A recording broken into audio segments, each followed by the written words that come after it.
Rumors, and some reports and everything involving trades, transactions in the Indiana Pacers. What credible information has been reported about what this team could do ahead of the trade deadline, and what if it does and doesn't make sense, and why? We'll get to the bottom of all of it today on the Locked On Pacers podcast.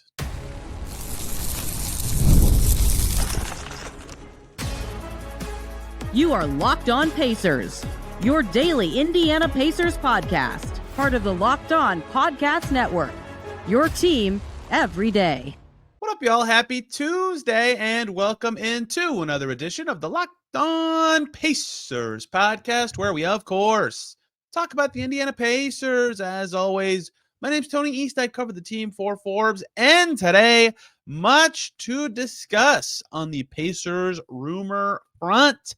I want to get into what I would consider reports from credible insiders. I'm very picky about that, so forgive me if it sounds like I'm only citing the same people over and over again today about what the Pacers could do in advance of this year's trade deadline, which is only, when this comes out, I believe 10 days away, which is crazy how much it sneaks up on us. There's a lot of relevant context surrounding the Pacers that I think is missed in national reporting or in speculation from other franchises or in, let's say, league chatter, and I will share my own opinion and what I do or don't know about things along the way here today. I want to break this down into some parcels of stuff today, thematically, if you will. What have we learned about the Pacers externally, and what does that signal about what they could do? A Myles Turner section. What have we learned about the Pacers internally? And then a sprinkle of just stuff that I think you need to know from a cap perspective, from a strategy perspective, from a who have we heard is even available on the trade market perspective when it comes to the Pacers. I would like to start with a few things. One, reminder, the Pacers are sniffing the tax so hard. I mean, it feels it's almost a taste of the tax. They're $168,000 away right now. I mean, that is impossibly small. Any trade where they take back more money, they're not going to do it unless it's like the most no-brainer thing ever, and then they'll make another trade to get out of the tax, right? Keep that in mind. If a player makes a certain amount of money, the Pacers almost certainly would like to have an even salary match for that trade. We saw, and we have seen, lots of reporting about how the tax could look this year. 16 teams paying into the tax this year. As of right now, I assume the Cavs, the Pelicans, a couple other teams will probably get under the tax. But regardless, that's $17.8 million per team in distribution that the Pacers would get if they stay under. It's a pretty strong incentive for a team that's already under with the roster they have. Thing two that is bothering me, actually two things that are bothering me about the Pacers on this trade market and reporting front. I keep seeing two things that bother me so much. One is reports are just nonsense from not reporters that say like rival executives believe this. Yeah, rival executives believe a lot of things. I bet the Pacers believe lots of things about other teams, right? But the Pacers know their own situation and what their own players' reality is better than anyone, right? They're not dumb. They didn't get into the situation this past summer and go, uh-oh, we forgot about Myles Turner's next contract, right? Like, yes, it matters. These people talk and some people know stuff and some people don't, but like, please take things with a grain of salt. Thing two I keep seeing that's bothering me that will come up today. Why are the Pacers sellers in so many reports or speculation? It doesn't make sense to me. Aaron Nesmith to the Warriors. The Warriors have interest in Aaron Nesmith. The Pacers are better than the Warriors. Why are the Pacers selling a good player to a worse team? Shouldn't the Warriors be selling good players the other way around? Oh, the Lakers are interested in Myles Turner. We'll talk about that, but the same thing applies there. The Pacers are just as good as the Lakers in terms of record right now. Like what? Why? This doesn't make any sense to me. And there's lots of stuff like that. So keep all that in mind as we continue. Let's start with the shortest segment of things we've heard about the Pacers externally. And what matters is both the specifics and the generalities of this. What I mean by that is, back in December, and let's say early December, the stuff I got to cut out from this because it already happened, there were a lot of reports, Jake Fisher, I believe, had this. ESPN, Shams Charania had this at one point that the Pacers were interested in acquiring a center because they needed one. They lost two backups to Achilles tears. Moses Brown got waived. It was very obvious they needed a center. And then lots of reports came out and said, hey, the Pacers are surveying the center market. They're going to try to get one. And they did. They traded for Thomas Bryant, right? So, connected insider said it, and then it happened. And so what happened after that? What we've learned is, for example, we learned from Michael Scotto in December that the Pacers had, quote, kept tabs on, unquote, Dorian Finney-Smith of the Nets before he went. That was late December, I believe, that he reported this, that before he got traded to the Lakers. And so, okay, that's a wing. That's a kind of two-way wing. He's a decently good defender, a decent shooter, hasn't shot it well with the Lakers, right? He had a monster poster dunk tonight. Okay, that's like good to know. Michael Scott, I believe, is based in Brooklyn where the Nets play. Like, he's been all over Pacers stuff before. Okay, that makes sense to me anyway from what the Pacers, I think, should want. Got it. But Dorian Finney-Smith had already been traded. Then we learned from Mark Stein. I had to trace back the first time anyone reported this. I believe it was Mark Stein on January 5th was the first time this happened in his Substack. We go to the other Brooklyn Nets wing that everybody has been talking about for forever. As Mark Stein says, quote, league sources say that Indiana is a team to watch in the trade pursuit of Brooklyn's Cam Johnson. That has since been brought up many times by many others, but that is, I believe, the original one of that. There's been not as many, I would say, if any, strong connections since then from a report saying the Pacers are interested specifically in this player or that guy. Last year, there was all the Siakam stuff dating back to Summer League of 2023 when that started getting around the league, right?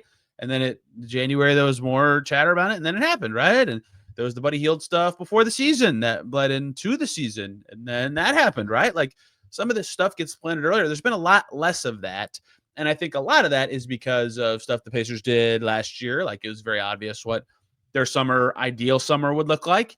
And now their financial reality makes it very hard for them to be interested in anybody unless they make a certain amount of money or less. So I get why there's less broad scoping Pacers and this name. Pacers are that name. But what we have learned from these two things is wings, and specifically big wings, and more specifically shooting wings, right? I'm not going to call Cam Johnson a 3-and-D player. His defense is substandard, let's say. Dorian Finney-Smith, a better defender, but much worse shooter. And I've made my Cam Johnson stance clear, but I'll do it again right now because I've thought about it even more. He is good. Cam Johnson is good. He would start on the Pacers, right? Great. That's a good player. They should want him, right? Yeah, in theory. He has the goofiest contract bonuses ever. I will not share them publicly because bonuses get reported wrong all the time, and I'm not 100% sure they're right, but I'm like 99.5% sure they're right. But that makes his contract difficult for the Pacers to trade for. Not impossible. In fact, it's kind of straightforward, but it's just like there's only a few things they can actually do that keep them under the tax and under the aprons and stuff like that. So, for example, Aaron Nesmith and Obi Toppin works as salary for the Pacers to get Cam Johnson and stay under the tax and aprons. And that sounds fine in theory. But then why would the Nets do that trade? Because they want an asset or two assets or a young player or something for Cam Johnson. But if I'm the Pacers, I don't view that. Yes, that's consolidation. That's good. That's something the Pacers should want. But I don't view that as some major upgrade. Aaron Nesmith is a much better defender than Cam Johnson and not that much worse of a shooter. The size difference certainly matters. Cam Johnson is very good. But you're also losing the value Obi Toppin provides in that trade. And I've had some people around the league float to me yeah, but they get off of Obi's contract. And I'm yeah, but that contract is fine specifically for the Pacers. So I don't know if I would add a first to that for Cam Johnson. The other take I have on this is Cam Johnson, again, good player. Cam Johnson to me is more like a final piece trade than an along the way piece trade. What I mean by that is I do believe the idea that Cam Johnson's worth a first round pick, at least in a trade. He's good. He'd probably start on every team in the league. But if you give up a first for Cam Johnson too early, and then it turns out he's not the perfect fit or not a great player. The example trade I'll use is the Kings giving up a first round pick for Kevin Huerter. And he's actually turned out to be much worse than the perception of him was at the time of that trade. So that also skews this a bit. But now they can't trade as many firsts along the way in the future because that pick's been floating out there. So it's screwed up what bigger trades the Kings could make along the way. And Kevin Huerter's helped them for a year. He was really good the year they got the 3 seed, but that's a trade you make when you're a 55-win team and you can get, we could trade a first for a really good shooter to help us. That's when you do that, right? That's kind of how I feel about Cam Johnson. To me, the teams that should want Cam Johnson are already awesome, right? OKC and the Pacers are very close to awesome. And maybe many of you listening say they are awesome. They should do it. And I get if the Pacers trade for Cam Johnson, why they would do it or what their motivations would be. I just think the financial situation makes it hard. The Pacers already being out one pick in the future makes it a little challenging for them to send out another one. And they'd have to give up at least 2 rotation players to do it. And if they don't do the combination of players I just said, probably one of Jarris Walker or Ben Mathurin has to be in the trade. Like, I don't know if I would do that as the Pacers either. And if you bring in Cam Johnson, it's even harder to re-sign Myles Turner next year as the Pacers because, sure, Cam Johnson's contract goes down a little bit next year, but you can't just trade away salary by trading away Toppin for less money or Nesmith for next money because it's all tied up in Cam Johnson. So there are lots of reasons the Pacers should want him. Primarily that he's good at basketball. If you're not watching on YouTube, I'm giving a thumbs up. That's great. But it does give them lots of hurdles in terms of building their team next year and what assets are you actually including in this? If you're giving away none, yeah, think about it. Like Aaron Nesmith certainly has first-round pick value, both in terms of skill and contract, right? But what are they really getting out of that in terms of how much that will like make sense from an asset perspective? The Nets would not take the offer I would make, and I would not offer more because of how much it would hamstring the Pacers in future transactions. There's lots of financial components to it, but I've zoomed in too far. The zoom out of the external reporting is the Pacers, if they're going to acquire someone on the trade market, the first place to look is probably wings, and specifically potentially wings that would either take them 2 players to get or have very favorable contracts. We'll talk about some of them later in this podcast. That's where I want to start. Where I want to move to next is Myles Turner. Myles Turner name is buzzing. Thank you, Scott McNeil, for something I'm about to talk about in the next segment, but I'm about to talk about lots of things with Myles Turner's future in the next segment. Reports, non-reports, conflicting reports, contract stuff that I think you're missing, and so much more. Before we get to any of that, though, we have to talk about FanDuel. Super Bowl 59, it's here. It's coming up very soon. 1 game, 2 teams, endless possibilities. There's no better way to make every play more exciting than with FanDuel Sportsbook, whether it's predicting the first touchdown, calling the MVP, or even betting on the coin toss. FanDuel makes it easy to get in on the action with live betting all game long. You can adjust your bets as the game unfolds and feel the thrill from kickoff to the final whistle. The live betting feature lets you stay involved no matter what happens on the field, and the app is super easy to navigate. Plus, knowing that you can place a $5 bet, potentially win $200 in bonus bets for the Super Bowl, that is the icing on the cake. Download the app or head to FanDuel.com to get started. Bet just $5, and if you win, you'll score $200 in bonus bets. That's FanDuel.com. Bet with FanDuel, official partner of Super Bowl 59. We're back here on Locked On Pacers. Thanks for making us your first listen today and every single day. Your second listen, Locked On Heat, always a good choice. Another Jimmy Butler suspension. I want to opt out of Jimmy Butler updates, but if you don't, Locked On Heat will have more there. Also, Locked On NBA Squad Show in the Eastern Conference. I told you guys about this last week, but something new Locked On's doing this year is our Eastern Conference hosts get together once a week. We talk about the happenings of the East. I was able to make it for the whole time this time, and I could share my thoughts on the Magic and the Sixers and the Cavs and all sorts of NBA stuff. It'll be on this feed once a week. You'll be able to tell that it is a different show than Locked On Pacers, but I'm still there. And if you want to hear me talk about the not Pacers, including a little bit of Pacers talk this time, I actually made sure to squeak them in. Feel free to check that out. Let's keep going here. Myles Turner. Look, it's very obvious why, and his name should come up in this time of year, right? Duh. I'm not saying anyone is dumb for saying Myles Turner is or isn't available. He is on an expiring contract. He's going to be brought up. Great, I get that.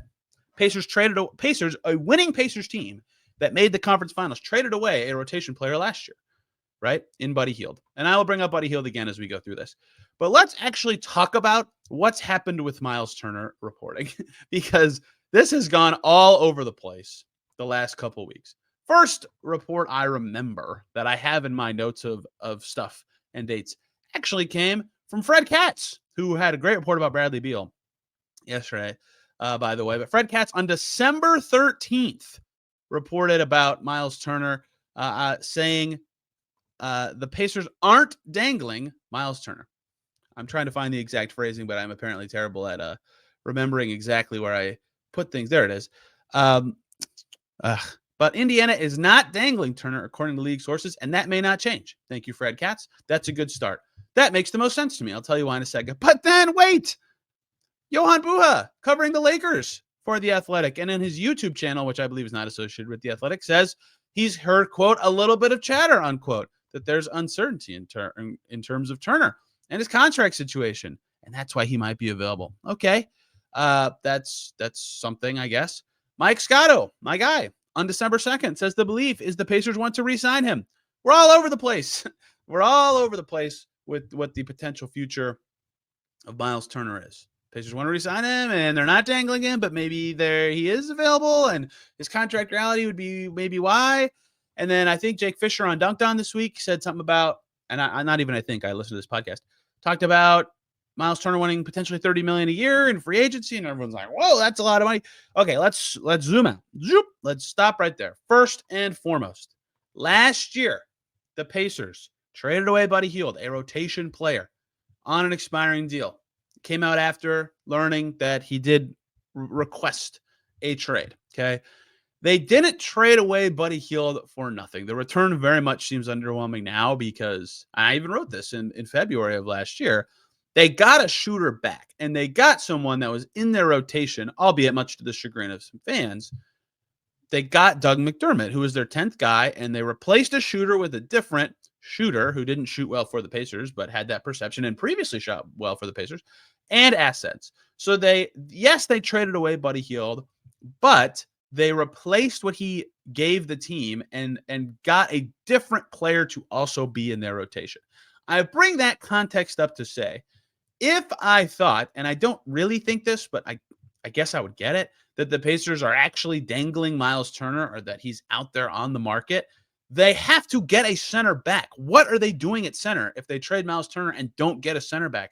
I keep seeing stupid, Rui Hachimura and Jalen Hood-Schifino and something. I'm like, who's going to play center for the Pacers? Like, it doesn't make any sense why they would do anything that any non-credible reporter, all the people I mentioned earlier are credible, that's why I mentioned them, has said about this. Okay, thing two I want to talk about, $30 million a year. That's not that crazy, guys. Like, that's what the center market is. I've been over this a million times. Jared Allen just got over $30 million a year. Isaiah Hardenstein got $27 million a year. Nick Claxton got $25 million a year. Kristaps Porzingis, who had lower perception at the time but looks better now, got $30+ million a year. I'm sure I'm missing some centers because I've talked about this. Brook Lopez, I believe, got almost $30 million a year, right? Like, that is what the center market is. And next year, if the cap grows 10%, which is everyone alive's expectation who follows this stuff, add 10% to those contracts. So, like, if you think Isaiah Hardenstein is Turner's price point, great. He got $27 million a year. So add $2.7 million to that, you get $29.7 million. It's not that crazy that would be his demand, right? That I don't know that to be true or not. People are like sticker shocked by that. I'm like, that's what the market is. Also, the man, the myth, the legend, Scott McNeil has tweeted this today. I retweeted his thread, right, about Myles Turner and $30 million per year being out there, right? The cap next year, if it's $154 million, and if Turner's contract is 4 for 120, let's say that's $30 million a year, the first year value of that, I did the math too, would actually be about $26.7 million. It could go even a little higher than that, right? His first contract, which was 4 for 72, that started at 16.5% of the cap. If it's 26 point whatever that I just said, 26.7, that would be under 17.5% of the cap. So it's 1% off. It's the same, right? When they did the renegotiation and extension, that was 21.6% in the first year of that cap reality, right? Like, it's actually less. It's just salary cap inflation. That's why that number seems high. I get it, but it's actually not that crazy, right? Like 4 for 120 starting at the lowest possible number would start at 26.7 million. My predicted deal for him for forever, to line him up with Siakam and a deal that would make sense and not, just to me, is 3 for 85, 3 for 80, 3 for 90, I guess, if he wants $30 million a year. That would start at 26. My 3 for 85 suggestion would start at 26.2 million a year and be over 30 million in the final year, right? These numbers make sense to me. And the Pacers certainly aren't going to be like, what you want? What? Like, he's on their team. They know this stuff. They made decisions knowing what it would take to keep him. And the reason they would trade him is that they get to the trade deadline and go, yeah, we're just not going to pay that. We are completely unwilling to pay what it's going to take, right? Because his offseason future, there's going to be very much competing dynamics. I've talked about this in the market of Turner's going to want what the center market says, and the Pacers are going to say, hey, we have this tax reality. Can we do a little less than that? And Turner's going to say, no, I want what I want. This might be my last big contract. I'm 29.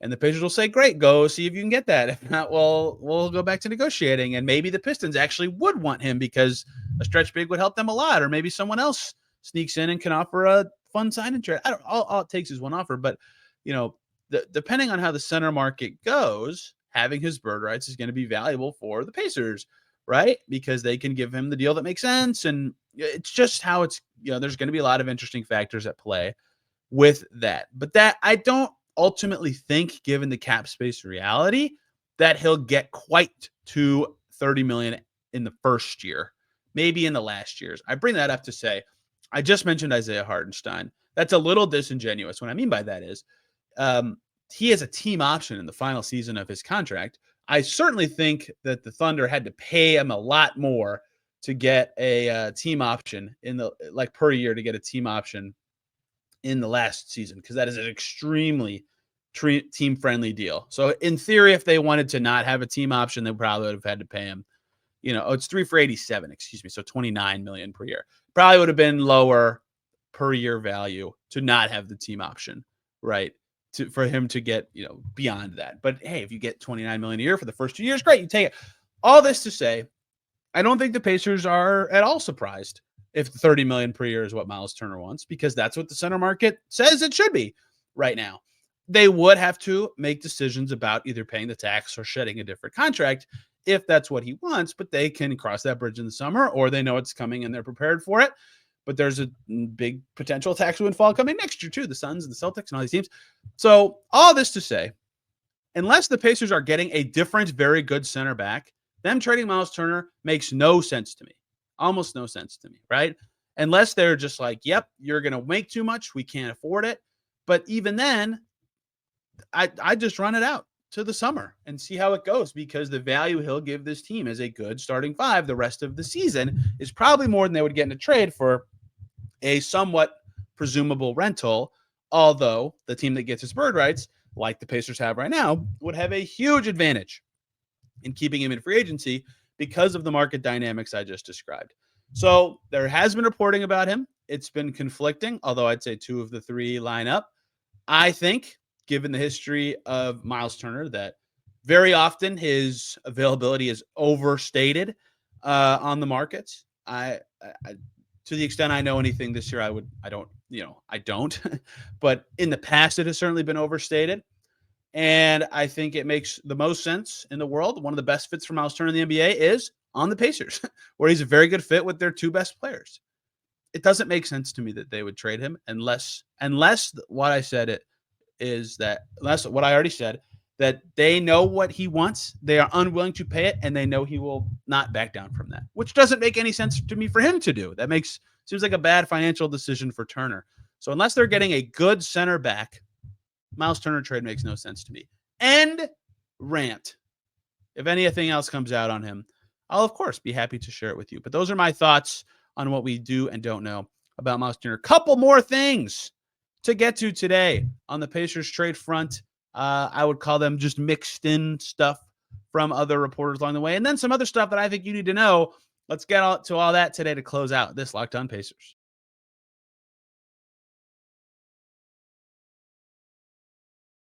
We're back here on Locked On Pacers. Thanks for making us your first listen today and every single day. Man, lots of fun games yesterday. Your second listen, Locked On Lakers, because Anthony Davis had a double-double in the first quarter with over 20 points. He was amazing. Or Locked On Rockets, Amen Thompson, game winner, his first signature moment of what I am going to predict will be many. He's very good already. Let's keep going here. Michael Scotto reported in one of his other pieces, he had made the Cameron Johnson connection as well, so that's another reporter to add to that list, first of all. He also said that teams have inquired about Pacers' young guys, and I thought the 4 names he mentioned were interesting. Mathurin, Nesmith, Walker, and Shepard. Not Nembhard on there. Andrew Nembhard, if I'm the Pacers, is completely unavailable. Don't even bother calling about him. So that makes sense to me, and I would wager this. The next big Pacers trade, either for an upgrade or for significant assets, almost certainly involves one, if not multiple, of those 4 players. Maybe not right this second is the time to do that, as they really figure out what's going to make sense for this core in the postseason and the rest of the season. But noteworthy that they have received inquiries about those players, and I would imagine that outside of major upgrades, none of them would be on the move in this particular season. The final thing to get to here that's connected to the last couple things I want to say, Scotto also reported this, that Enrique Freeman is a contract conversion candidate for the Pacers from his two-way deal to a standard deal. Your reference point for that kind of transaction, that happened last year with Kendall Brown. Kendall Brown had his contract converted from a two-way deal to a standard deal. That's how they got Quentin Jackson in the door, because they had a new two-way deal. That's worked out great for them. That's generally why a conversion happens. You have a roster spot, you have a deadline coming up to sign two-way guys. Great, just convert this guy. You know what he is. So Freeman, I think, is the most likely two-way guy to get converted anyway, just from watching him this season. Like, even beyond that report, I would have assumed that. So if March 5th, which is, I believe, the date for two-way signings, comes this year, and the Pacers have a roster spot, which could be created by waiving somebody, or if they salary dump James Wiseman or Isaiah Jackson, or they do make a big trade that leaves them with a roster spot, keep an eye on an Enrique Freeman conversion from a two-way deal to like a very light or non-guaranteed 3 or 4 year deal, right? That pays him more. He can play in the postseason as a deep reserve. They can bring in a different two-way guy. They already did that once with Ray J. Dennis. Just keep that in mind as an option for the Pacers to consider. And I would say if they do open up a roster spot, strongly consider, in theory, because as a 0 years of service player, his minimum salary is actually lower. So they could add him on a standard deal potentially much earlier. Even if they do nothing at the trade deadline and then they just waive someone right after to create that roster spot, they could convert him, I believe, on March 20th and stay under the tax. That's what I have in my notes. I'm not exactly sure about that. That's too in the weeds and nerdy. Regardless, keep in mind Enrique Freeman's future. He hasn't been active for the Pacers in a while, which is pretty good for them. He has 31 active days this season. He can have 50 on the full season, but he's only been active once in this entire calendar year 2025 as the Pacers get healthier. Quentin Jackson's only been active twice, right? So that's good for the Pacers. They can use those guys more often when they need them if they do it this way. But regardless, keep that in mind. I thought that was good reporting and good context, and I totally believe that to be true from Scotto. Last couple things I want to note today. Okay, one, the most interesting subplot of the trade deadline for the Pacers that I haven't talked about today, I've referenced it with Cam Johnson, is consolidation, right? Because if you listened to yesterday's podcast with John Washburn, by the way, thank you for all the kind words. People seem to really like that episode. Is they eventually, if they have 11 guys and only 10 are playing, are going to have to trade 2 for 1. And like depth's been their superpower. It's great they have this depth, and like Furphy and Quinn Jackson and some deeper rotation guys have been serviceable at times this season. That's all wonderful. It's still going to matter at some point for guys wanting to get paid, for guys wanting to play and win, that they, eventually, especially if in their financial reality, make a consolidation trade. Now, the consolidation trade I mentioned earlier for Cam Johnson doesn't actually help their financial reality that much if it's the fake trade I said. But regardless, keep in mind that that is perhaps a reason they would make a move, is to just straighten out who should be playing, how much they should be playing, making their assets make the most sense, even though they already make quite a bit of sense, right? It's not so insane that they're deciding between which young players on a winning team should or shouldn't play.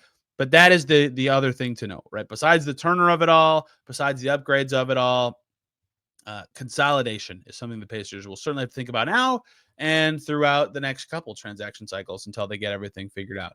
The last thing to note before I want to dive into one other thing, which is a terrible sentence to say, the last thing I want to note before I go to one more external source for information is what I should have said.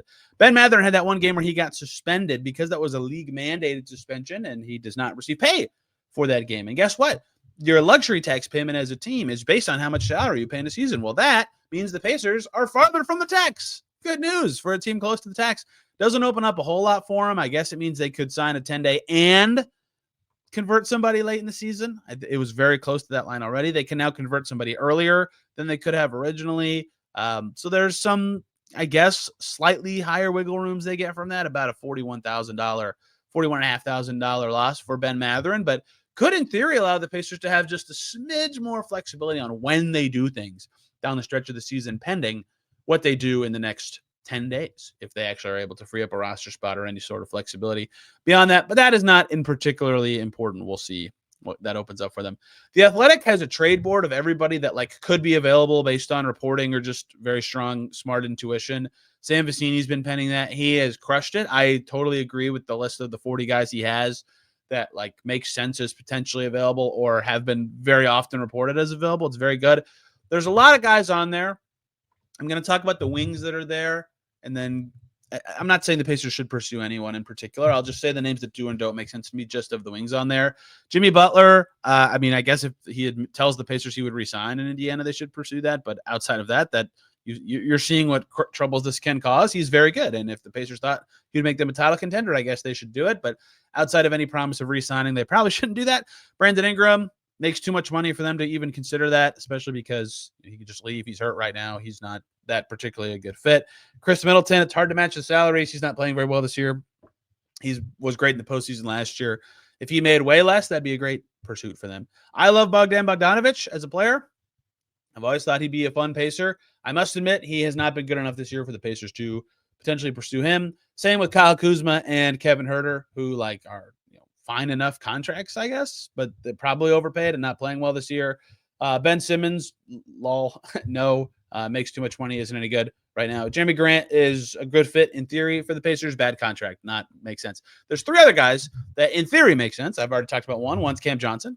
Actually, there's 4 guys, excuse me. Cam Johnson's good. He would fit the Pacers. He would add a key skill. It's just a hard contract for them to get, but not impossible like some of the other guys I said on this list. The other 3 make all under $10 million, which is a nice sweet spot for the Pacers. It's a little easier for them to salary match or be creative in that range.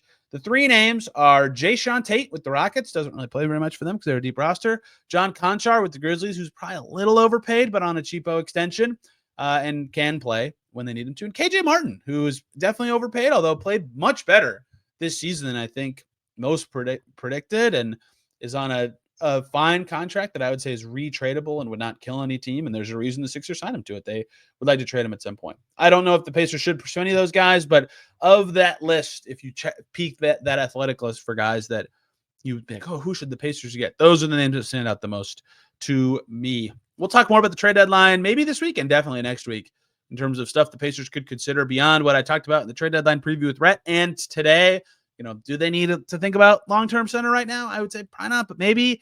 Is there any guard stuff they need to think about? We'll get to all that as this week progresses. Tomorrow, we're talking All-Stars because we'll learn about the All-Star reserves on Thursday.